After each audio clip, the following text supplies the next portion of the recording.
Shalom Bapak Ibu Saudara sekalian, apa kabarnya? Semoga setiap kita dalam keadaan sehat-sehat dan baik saja. Itu juga menjadi doa saya buat setiap diri kita. Nah, sebelum kita mendengarkan sabda firman Tuhan, mari kita berdoa terlebih dahulu. Bapa di surga, kami naikkan puji dan syukur kepada Engkau Allah yang baik, yang sudah memberkati pujian pengagungan kami, sembah sujud kami. Biarlah Tuhan dipuaskan, disenangkan. Dan tibalah saatnya kami akan mendengarkan sabda firman Tuhan. Berbicaralah kepada kami, ajarlah kami ya Bapa, biarlah yang menyampaikan dan yang mendengarkan sabda firman Tuhan sama-sama diberkati. Berikan kami hikmat, kekuatan, pertolongan daripada Tuhan sehingga kami dimampukan untuk terus belajar melakukan firman Tuhan itu di dalam hidup kami. Sehingga hidup kami boleh makin berkenan di hati Engkau. Inilah doa kami, syukur kami yang kami naikkan di dalam nama Tuhan kami Yesus. Kami sudah berdoa. Amin. Nah Bapak, Ibu, Saudara sekalian, hari ini tema firman Tuhan diambil dari Yesaya 7 ayat 10 sampai 15. Kita akan membacanya, namun demikian saya akan membacanya dari ayat 10 sampai ayat yang ke-16. Ayat 10. Tuhan melanjutkan firman-Nya kepada Ahaz, katanya, mintalah suatu pertanda dari Tuhan Allahmu, biarlah itu sesuatu dari dunia orang mati yang paling bawah atau sesuatu dari tempat tertinggi yang di atas. Tetapi Ahaz menjawab, aku tidak mau meminta, aku tidak mau mencobai Tuhan. Lalu berkatalah Nabi Yesaya, baiklah dengarkan, hai keluarga Daud, belum cukupkah kamu melelahkan orang sehingga kamu melelahkan Allahku juga? Sebab itu Tuhan sendiri yang akan memberikan kepadamu suatu pertanda. Sesungguhnya seorang perempuan muda mengandung dan akan melahirkan seorang anak laki-laki. Dan dia akan menamakan dia Immanuel. Ia akan makan dadi dan madu sampai ia tahu menolak yang jahat dan memilih yang baik. Sebab sebelum anak itu tahu menolak yang jahat dan memilih yang baik, maka negeri yang kedua rajanya engkau takuti akan ditinggalkan kosong. Nah, hari ini temanya adalah Immanuel. Nah, saudara-saudari, konteks firman Tuhan pada hari ini terdapat di dalam ayat 1 sampai ayat yang ke-9, di mana pada waktu itu kerajaan Israel terpecah menjadi dua, yaitu sebelah utara dan di sebelah selatan. Sebelah utara itu adalah kerajaan Israel yang ibu kotanya di Samaria, dan di sebelah selatan itu adalah kerajaan Yehuda yang ibu kotanya ada di Yerusalem. Nah, sekitar tahun 735 atau 734 sebelum Masehi, Raja Israel, Pekah, dan juga Raja Aram, Resin, mereka berkoalisi lalu menyerang kerajaan Yehuda yang pada waktu itu dipimpin oleh seorang raja yang bernama Ahaz. Itu kita bisa lihat di dalam ayat yang pertama. Di dalam ayat yang kedua, lalu diberitahukan kepada keluarga Daud, Aram telah berkemah di wilayah Efraim. Efraim ini adalah nama lain daripada Israel. Maka hati Ahaz dan rakyatnya gemetar ketakutan, seperti pohon-pohon hutan bergoyang yang ditiup angin. Ini adalah satu ketakutan yang luar biasa. Seperti keadaan di ujung tanduk. Saudara-saudari yang terkasih, ada banyak di antara kita ada di dalam keadaan yang demikian. Mungkin pada saat ini kita juga masih di dalam keadaan yang demikian. Seorang bapak sebagai kepala rumah tangga tiba-tiba stroke, masuk rumah sakit, masuk ruang ICU, ya. Lalu tergeletak, lumpuh, tidak bisa bekerja, butuh biaya besar, lalu tidak punya tabungan. Di tempat yang lain suami istri di PHK, perut minta diisi, anak perlu biaya, cicilan antri satu per satu, tidak punya simpanan, lalu saling menyalahkan satu dengan yang lain.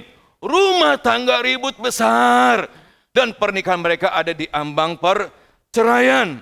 Ada yang suaminya di penjara, anaknya banyak, ada yang berkebutuhan khusus, tidak punya uang untuk makan, tidak punya tempat tinggal.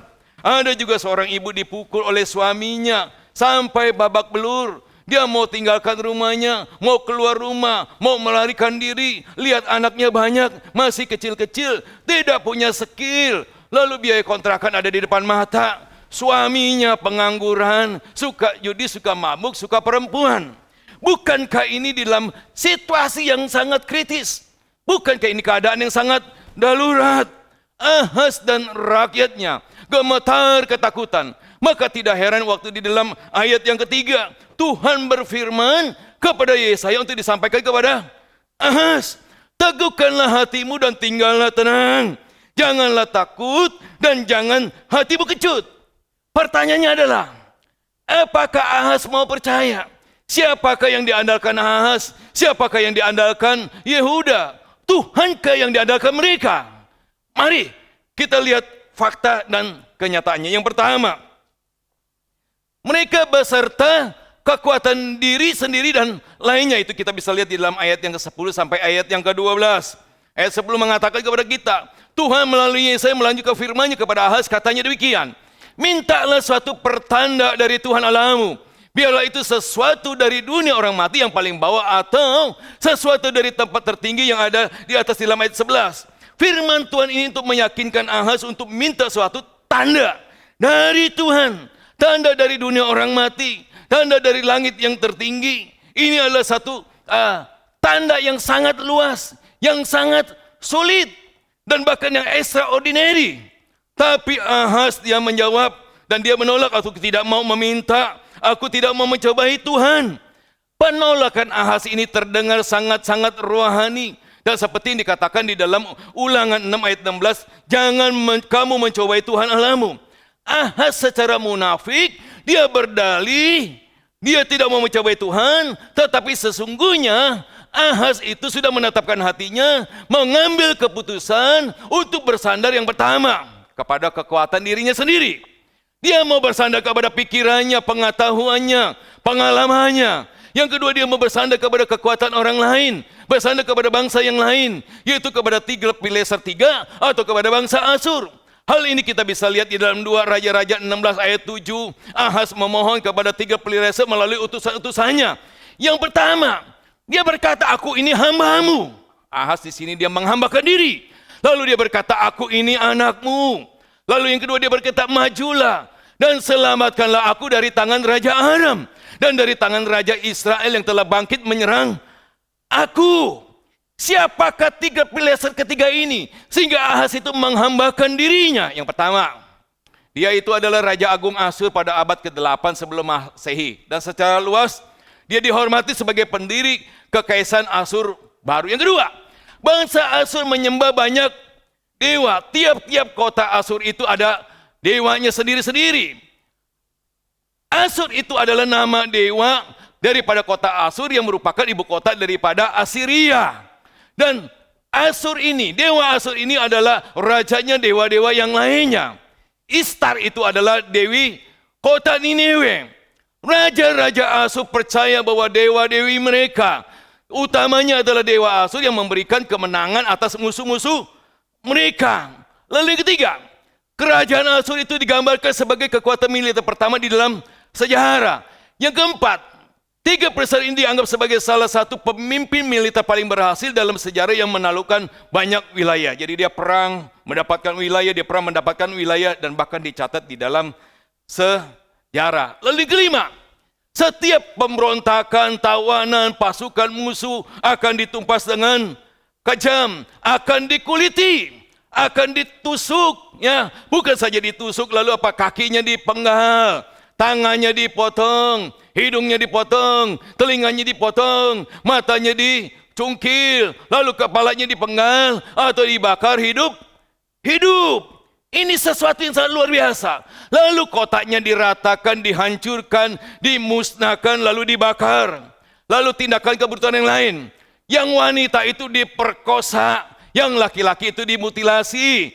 Bukan saja dimutilasi, setelah dimutilasi, kepalanya, kakinya, tangannya, bibirnya, hidungnya ditumpuk di bawah kota yang ditaklukkan itu.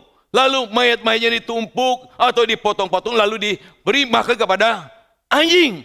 Inilah kekejaman daripada orang Asyur, tentara daripada Asyur ini. Bahkan juga membutakan orang-orang yang membicarakan tentang teror daripada Asyur. Supaya apa? Supaya ada efek jera dan juga memberikan, menurunkan moral penduduk setempat. Lalu juga tiga besar itu hidup sejaman dengan raja-raja Israel, yaitu Menahem, Pekah, Hosea. Raja Yehuda, yaitu Uzia dan Ahaz, dan Raja Aram yang bernama Resin. Ahaz bukan saja bersandar kepada dirinya sendiri, Bukan saja bersandar kepada orang lain, kepada bangsa lain, tapi dia bersandar kepada hartanya. Dia membayar upeti, mengambil perak dan emas yang terdapat di rumah Allah dan juga perbandaran istana raja dan mengirimkannya kepada Asyur. Saudara-saudari yang terkasih, kita ini boleh percaya kepada diri kita. Kita boleh percaya kepada orang lain. Kita boleh minta bantu atau minta tolong kepada orang lain. Tapi kita jangan mempercayakan diri kita atau mengandalkan diri kita. Kita jangan mengandalkan orang lain sehingga kita lupa mengandalkan Tuhan. Yusuf waktu awal-awal masuk penjara, lalu dia menafsirkan mimpi seorang juru minum. Lalu dia bersandar kepada juru minum itu supaya apa? Dia bisa dikeluarkan dalam penjara. Tapi akhirnya 2 tahun yang lewat, maka Tuhan melepaskan dia dalam penjara. Lalu Simpson, orang yang terkuat pada waktu itu, menggunakan kekuatan yang berasal daripada Allah dengan sembarangan. Akhir hidupnya, matanya dibutakan, lalu menjadi lawakan, lalu ada mati dengan mengenaskan. Kenapa? Mengandalkan diri sendiri. Kapal Titanic yang merupakan kapal Britania, ya, yang luar biasa itu yang tenggelam pada pelayaran pertamanya pada tanggal 15 April 1912, yang sempat dicap sebagai kapal kesombongan. Karena pembuatnya itu Thomas Andrew berkata, ya, mengklaim bahwa kapal ini tidak mungkin tenggelam, ya. Bahkan Tuhan pun tak bisa menenggelamkan kapal ini. Begitu sombongnya, begitu mengandalkan pikirannya, kekuatan diri pribadi dan teknologinya sendiri.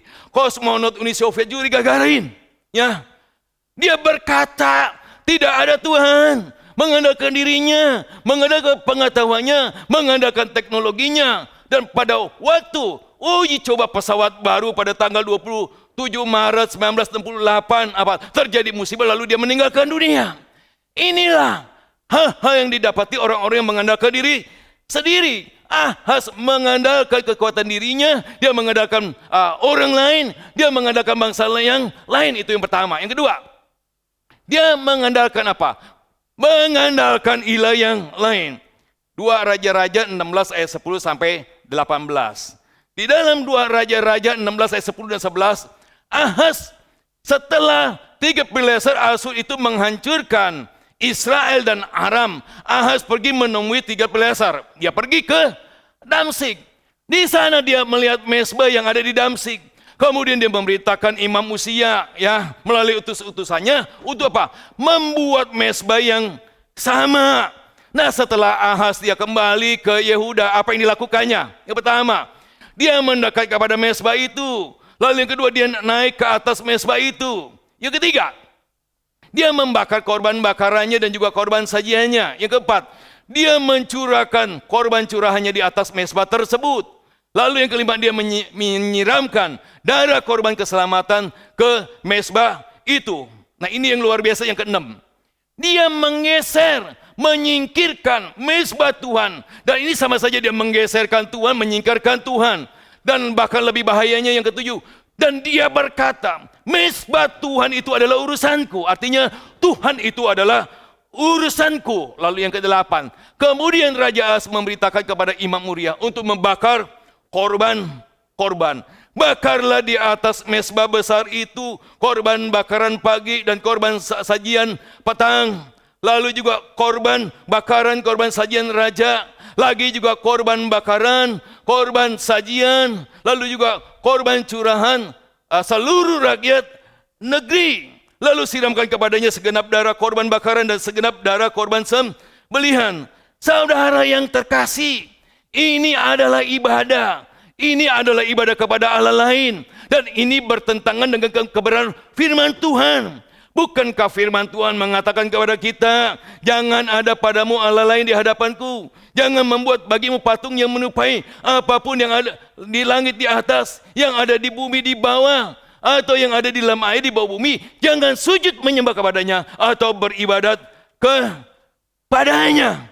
Dari mengandalkan kekuatan dirinya sendiri, lalu mengandalkan orang lain, lalu mengandalkan bangsa lain, dan pada akhirnya mengandalkan ilah-ilah yang lain. Saya percaya, saya yakin, ilah-ilah itu punya kuasa, tetapi tidak maha kuasa. Waktu saya kecil ya, sering dengan teman-teman main jelangkung gitu ya. Jadi nggak sembarangan tuh ya panggil arwah melalui satu media tertentu ya. Nggak semua orang bisa pegang jelangkungnya itu. Lalu dipanggil arwahnya, masuk gitu ya. Ditanya ya, satu peristiwa. Kadang benar, kadang tidak benar ya.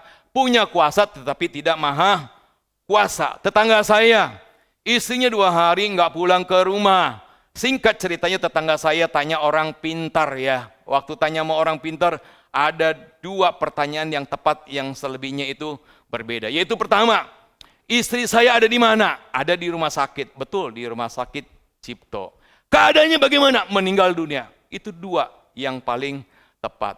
Punya kuasa tetapi tidak maha kuasa. Ada seorang ibu jadi istri kedua daripada seorang bapak ya. Karena suaminya jarang ke tempat dia, pulang ke rumah, maka dia tanya orang pintar. Dengan tujuan apa? Supaya suaminya kembali ke rumah lebih sering daripada istri yang pertama. Ternyata istri yang pertama juga tanya ya orang pintar. Tujuannya sama, supaya suaminya lebih banyak pulang ke rumah dan lain sebagainya. Ada apa? Perang gitu ya. Ya, lalu apa? Kenalah anaknya. Ya, hari-hari tertentu ya, sikapnya, tingkah lakunya aneh. Ya, dibawa ke dokter, dibawa ke rumah sakit.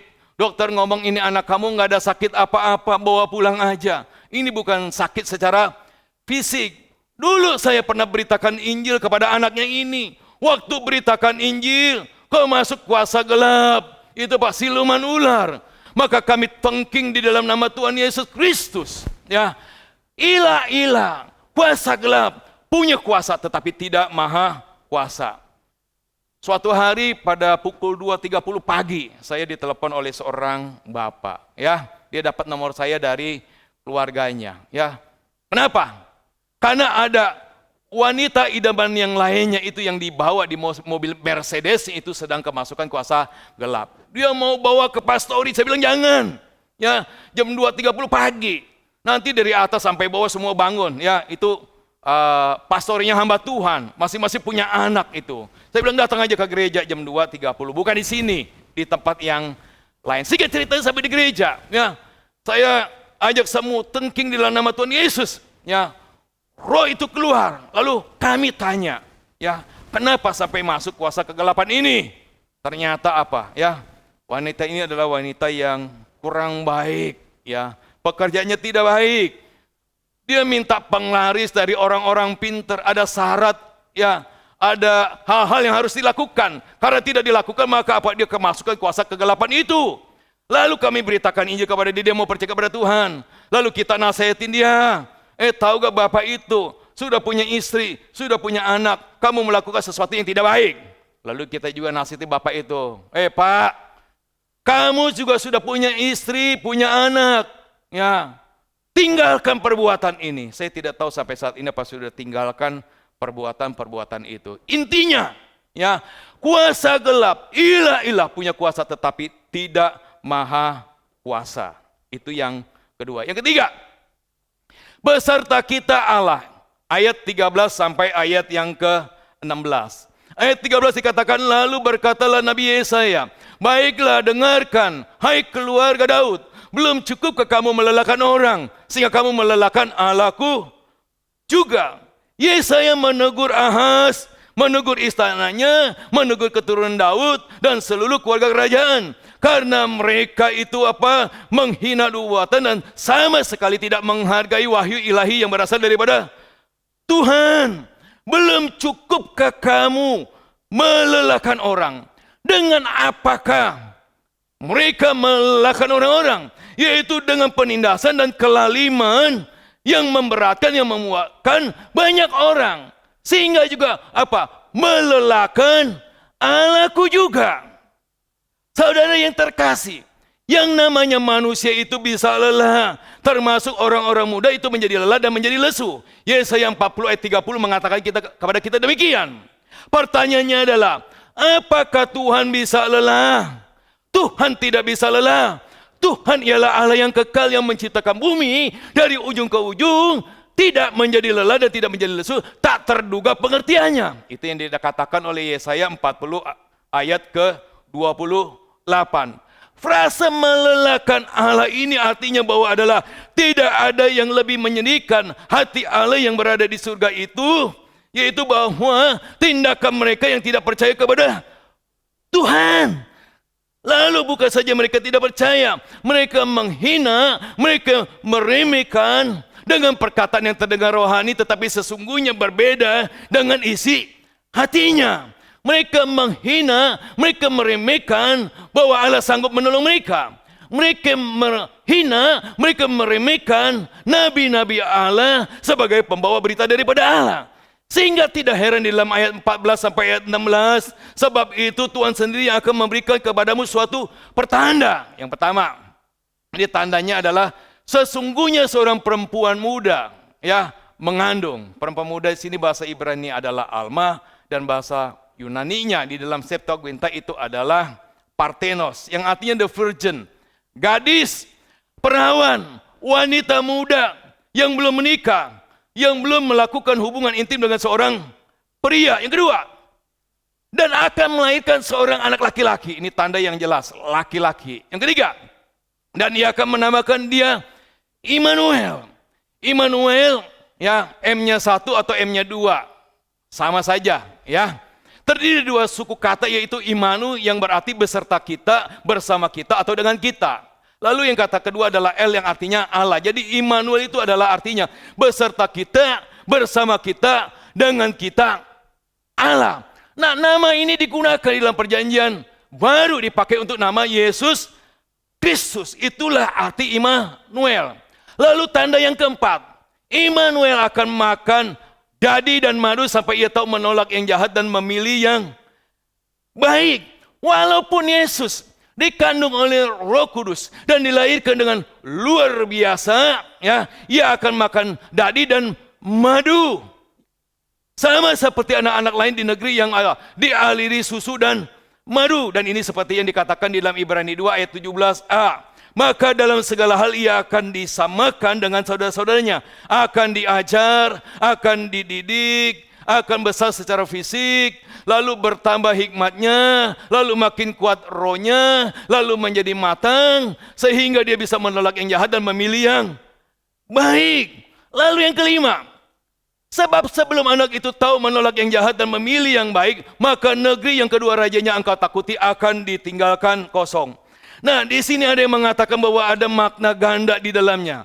Yaitu adalah dipenuhi dalam waktu yang singkat dan akan dipenuhi pada waktu yang akan datang. Ada banyak penafsiran tentang anak itu. Ada yang mengatakan ini anak Yesaya, Seriasub, ada yang mengatakan anak Ahaz dan lain sebagainya, tapi tidak mengena dengan frase ini atau firman Tuhan ini, ya, yaitu nubuatan tentang kehancuran Israel dan Aram yang terdapat di dalam ayat 16 ini. Frase sebelum anak itu, saya setuju dengan William Henderson dan Pulpit Commentary yang mengatakan artinya demikian. Anak itu artinya seandainya Immanuel yang akan lahir 700 tahun kemudian itu lahir pada waktu itu, pada waktu zaman Ahaz.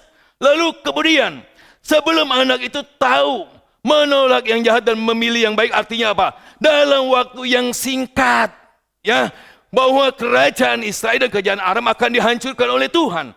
Dan hal ini, semuanya ini digenapi dalam waktu yang dekat, yaitu 2 atau kurang lebih 3 tahun kemudian.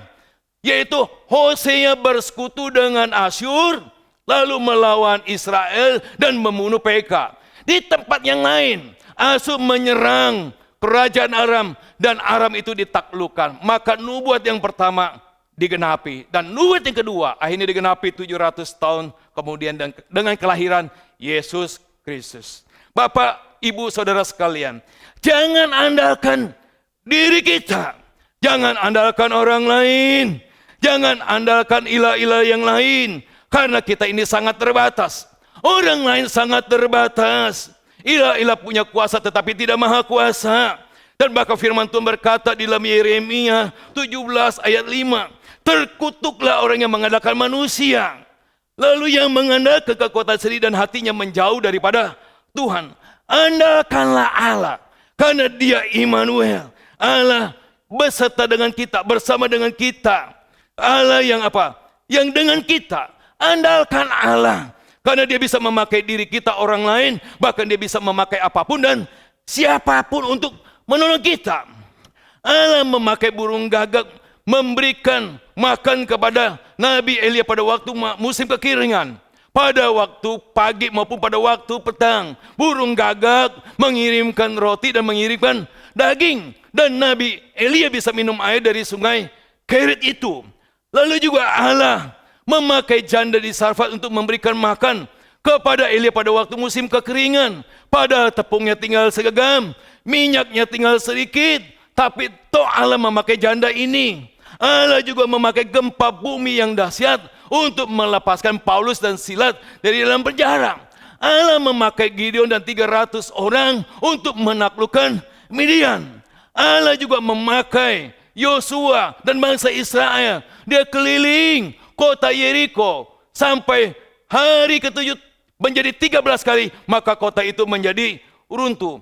Allah sanggup memakai apapun, Allah sanggup memakai siapapun, asal kita mau mengandalkan Dia.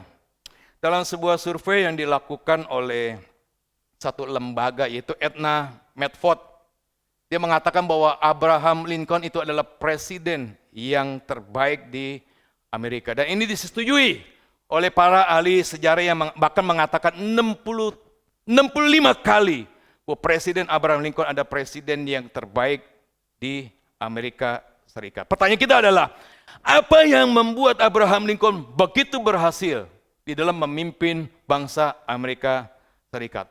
Pernah suatu hari, seorang yang sangat dekat dengan Lincoln berjalan melintasi kamar presiden ya yang ada di Gedung Putih. Pada waktu itu kebetulan pintunya terbuka sedikit dan secara tidak sengaja orang itu mendengar ya orang berbicara. Karena penasaran, dia mendekat ke pintu itu, lalu dia melihat satu kenyataan fakta yang nyata. Abraham Lincoln bertekuk lutut ya di samping tempat tidurnya dengan sungguh-sungguh berdoa kepada Tuhan. Apa yang menjadi doanya?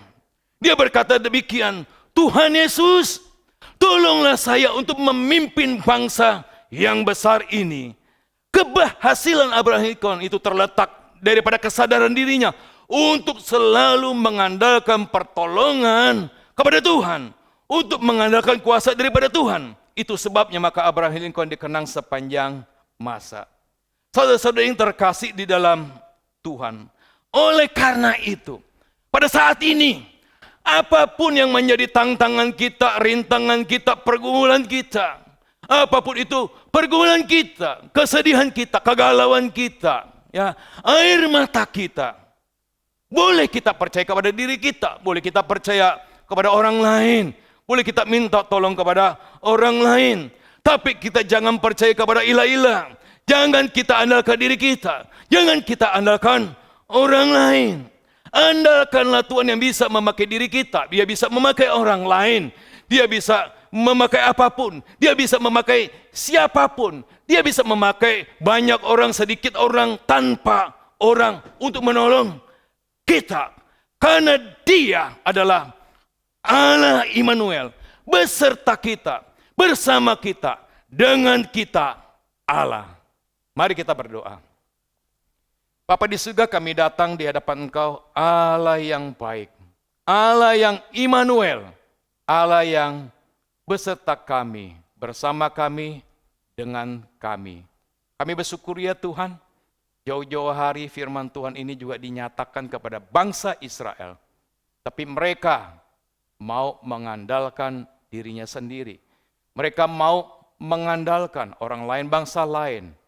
Mereka mengandalkan harta mereka dan bahkan ilah-ilah yang lain. Ampuni kami ya Bapa kalau kami sempat terlintas di dalam benak kami untuk melakukan hal yang demikian.